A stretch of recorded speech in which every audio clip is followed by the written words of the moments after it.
Chapter 01. Dragged into Another World. You are listening at FameTV.info. Chapter 01. Dragged into Another World. Okamura Iro calmly analyzed the scene in front of his eyes. There stood people he had never seen before. Furthermore, the several men were dressed like priests as one would hardly come across in Japan, and amongst them was one girl, wearing a pink dress. He checked out the surroundings by looking around. The building was an atrium, so he could see outside well even while sitting, but since he could see a mountain range in the distance and not just the ground, he concluded that he was up fairly high. The building was a tower or a like. The ceiling was supported by various pillars and had unfamiliar and strange drawings on it. It were mysterious drawings like the Egyptian mural art. What he recognized were the four people near him, wearing the same high school uniform. They were his classmates, but he had never talked to them. So, why was he here together with them? A magic circle like from a game was drawn on the ground to his feet. Obviously foreign people, an unfamiliar scenery and a magic circle. He could more or less guess what had happened from the current situation.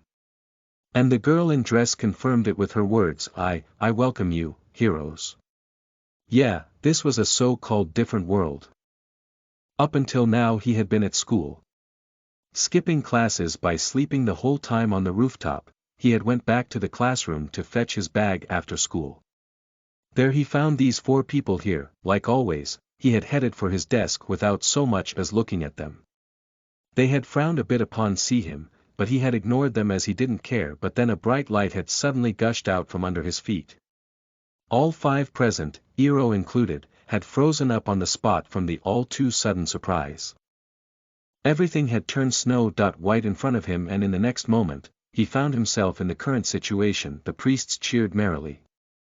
Frolicking with, yes, and, it's a success, they ignored the five of them, who were confused from the sudden happening. However, they all looked rather exhausted and they were sweating as if they had just run a marathon. On the other hand, the girl had long orange hair till her waist, which made her unthinkable as a Japanese. She was overall pretty, had big eyes and adorable facial features. She was without a doubt an eye-catching beauty. Same as the men, the girl showed a broad smile. Most likely the five of them were summoned, unquestioning that he should never have imagined it possible that he would experience something like that. Although Iro had been rather composed so far, a part of him still refused to believe it even now. The others seemed to feel the same from being summoned, as their faces showed that they couldn't keep up with what was happening to them. Then one of them finally spoke. Heroes. What do you mean? The guy named Aoyama Taisha had bleached hair, but an earnest expression and gentle aura. He was tall and handsome, so he was overwhelming popular with the girls in class. The girl lowered her head, flustered on Taisha's question. My apologies. His Majesty personally will explain this matter to you. So please follow me.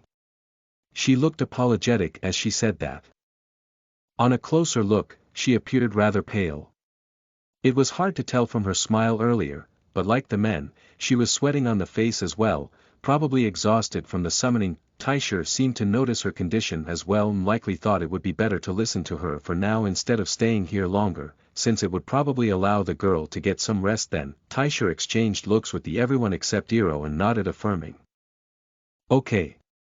I've a rough idea of what happened, but we'll listen to what you have to say.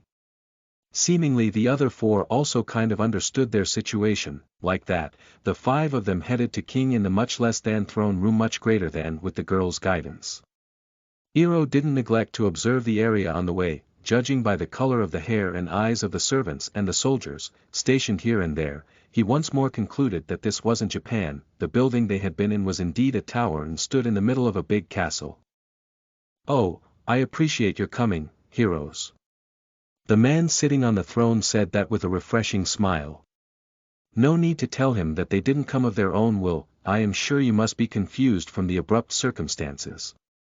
But rest assured, I will properly explain it now.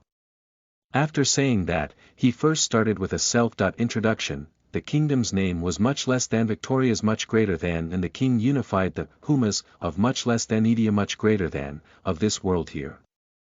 The continent was partitioned and each race had its own country, the so-called Gabrianth, were a race that had animal traits like a werewolf or were-cat and lived in much less than passion much greater than, the country of beasts. Likewise, the Evila, commonly known as demi-humans, were a race of demons and ghosts and lived in much less than Zayak much greater than, the country of demons. Lastly, the Fiam, were a race consisting of fairies and spirits, but they didn't have a country on their own. They lived in a small settlement as there were extremely few of them. Hardly anyone had seen them, since they don't interact with other races, and in front of them sat Rudolf van Strauss-Arklium, the unity king of much less than Victoria's much greater than. Next to him sat the Queen Maris, and the girl, who guided them here, was the first Princess Lilith, Humas, Gabrinth, and Evila. Between these three races currently existed a tension like never before. Particularly the demon lord of much less than Zayak much greater than plotted to destroy the Humas and Gabrinth. He seemed to think that only his race was suited to rule over a united much less than Edia much greater than with their superior strength. So he tried to make a world solely for the Evila by eliminating the Humas and Gabrinth. The Evila indeed had an enormous magic power and possessed an all too brutal battle strength. Magic existed in this world, and needless to say, the stronger the magic power, the stronger the magic. The Humas had magic powers as well, but it was relatively low. Of course magic wasn't everything in a battle, but the magic used by the Evila was quite powerful, and a human had close to no hopes of defeating even a lower demon by himself. Even a high-ranked adventurer from the Adventure Guild had to form a team to fight against the Evila. The king feared that they would be destroyed sooner or later at this rate and considered destroying the Evila before that. On that occasion, they used summoning magic, which had been sealed as an old magic. But it was sealed for a reason. It showed that the summoning magic wasn't omnipotent. The summoning magic consumed a lot of magic power, and if used by someone untalented, it ran the risk of much less than rebounding much greater than and making the used magic power go out of control. Essentially, the summoning magic could only be used by the royal family, but it didn't mean that anyone could use it as long as they were royalty. Failed attempts always resulted in a mental breakdown from being exposed to such enormous magic power, or sometimes even in death. It wasn't a simple summoning magic. It was a heretic magic that opened a path to another world and thus carried an adequate risk. So King Rudolf had an idea. He had a couple of daughters and let them use the summoning magic. At this rate, Humas would be exterminated. To avoid that, it was necessary to summon heroes from another world at all costs. An old book told the tales of heroes being summoned in the past and saving Humas from a terrible calamity. Heroes possessed an incredible magic power and could utilize physical abilities and magic unthinkable for Humas. Learning of this, Rudolf hardened his heart and asked his daughters. But the fourth and third princesses both failed and lost their lives from the much less than rebound much greater than. He sacrificed his own daughters. Listening to the king's explanation, Ero scowled on his insanity. But speaking up here would complicate matters, so he kept his mouth shut. The queen lamented the death of her daughters one after another, but she herself had married into the royal family and was an outsider, so she didn't have the pure royal blood and couldn't use the summoning magic. The second princess was next in line. She managed to avoid death, but was bedridden and still unconscious at this point. That left Lilith and Rudolf as the only ones who could use the summoning magic. As they couldn't afford any more failures, he decided to do it himself. However, everyone was against that. Precisely the losing of the king, the buttress of the country, was what could lead to the immediate demise of the Humas by the Evila. Lilith understood that and offered herself for the country. She was scared, very scared, but at this rate everything would vanish. If she was going to get killed anyway, she would rather choose the moment by her own will. She conducted the summoning ceremony with these feelings. The ceremony was held with the priests and Lilith magic power as a medium.